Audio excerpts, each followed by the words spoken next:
Just left court. Tell us what led the judge to impose an 18-year sentence.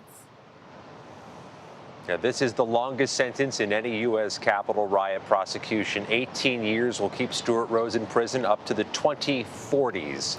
By orders of magnitude, this was the most serious January 6 case to get to sentencing, and it felt that way in the courtroom. An absolutely withering hour transpired as the judge heard Stewart Rhodes' argument and then delivered that sentence. What Judge Amit Mehta said when he issued the 18-year sentence is that he believes Stewart Rhodes remains a threat to American democracy, a person who puts the well-being of America in peril, and says if not for Stewart Rhodes, any number of the accused Oath Keepers would never have come to Washington, D.C. January 6th. He said Stewart Rhodes was, in fact, somebody who galvanized some of the violence that day and is responsible for so much of what happened that day. And that's what always has separated this case.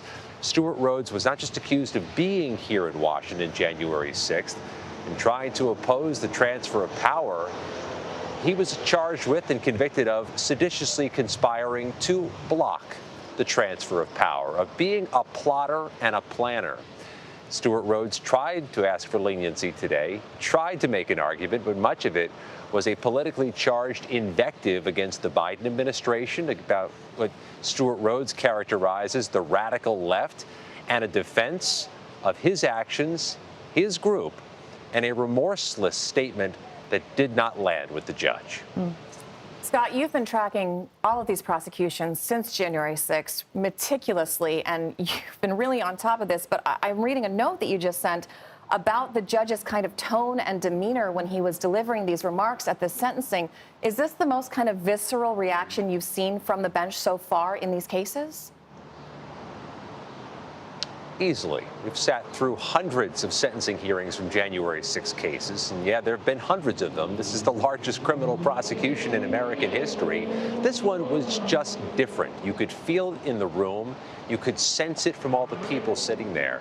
The judge, as he tackled the sentencing in the highest level of all the January 6 cases, really painted a bigger picture, expressing concern not just about what happened January 6th here in Washington, D.C., but about what happens next after the 2024 election.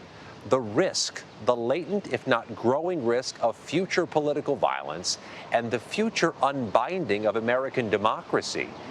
The judge was saying what happened January 6th wasn't just a problem on January 6th, but one which continues to divide the country and raises the prospect of future attack.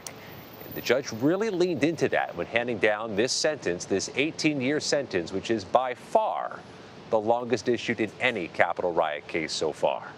And with it being the longest, and remember, federal prosecutors were pushing for 25 years, but I'm wondering if this has any potential implications for other January 6 cases. It most certainly will. There are other seditious conspiracy cases tied to January 6th, which will soon go to sentencing. In fact, one will go to sentencing by the end of this day. Rhodes' co-defendant, Kelly Meggs, for whom the Department of Justice will recommend 21 years in prison. He faces sentencing. So do the members of the far-right Proud Boys, convicted of seditious conspiracy and likely to go to sentencing in late August or early September. So really, this case lays down a marker and a new foundation for what seditious conspiracy in modern-day America brings at court. A couple things to note. The judge was asked to compare this case to other January 6 cases to ensure there weren't unwarranted sentencing disparities. And the judge said this case really is kind of a unicorn.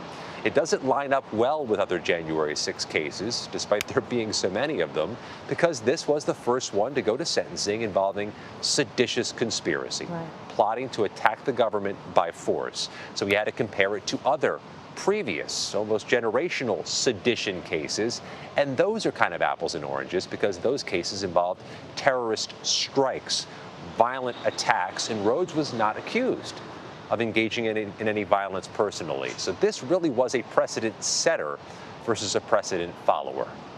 Yeah, Scott, I looked this up before we had you because we were talking here about when the last time a seditious conspiracy prosecution went forward. And there have only been 3, I think, in the last 20 years prior to this group.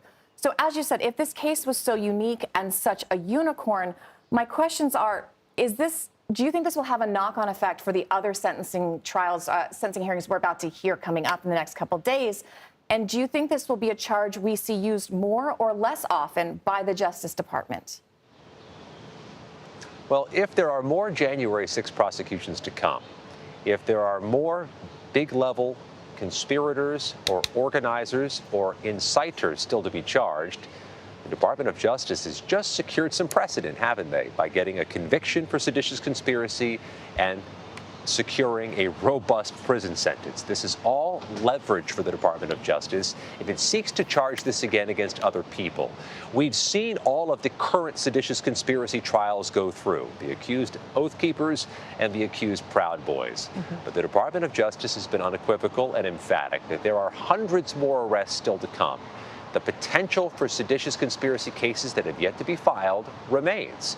And there is, of course, a special counsel investigating any number of threads involving efforts to overturn the 2020 elections. You can't preclude the special counsel from recommending charges of conspiracy, potentially even seditious conspiracy against people who've yet to be charged. So all of this is out there, and all of this has been strengthened today for the Department of Justice by securing not just the conviction at trial in front of a jury, but this 18-year prison sentence, the longest issued in any January 6 case so far. Scott, you know, when you said that there are more arrests potentially to come, I wrote that down as a note because I think it's surprising to a lot of people that folks haven't been charged yet and may still see charges. Give us a big picture. Where are some of these cases in court? We know that the former Proud Boys chairman was just convicted of seditious conspiracy. He's likely going to be influenced in sentencing based off of this. But how many more people may still be charged? And Scott, is there a statute of limitations for this charge, for bringing these charges? They're nowhere near the end, and they've been clear about that. This is like trying to grab with your arms the ocean. There were thousands of people unlawfully on Capitol grounds that day, and there's only one courthouse hearing these cases. There's only so many prosecutors. There's only so many FBI agents.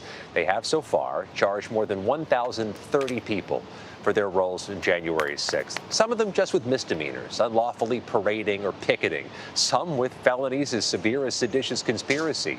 But they haven't gotten everybody yet. And they've already forecast there are hundreds more people they're still looking for. And that includes people for whom they have images and are seeking the public's help in identifying. But also, they don't know what they don't know. Some of these defendants come in after they're charged, they plead guilty, they agree to cooperate, and they turn over others. And they're also still getting tips from the public. So there may be a higher ceiling than just a few hundred more. There could be 1,000 more. All right, Scott McFarland, thank you.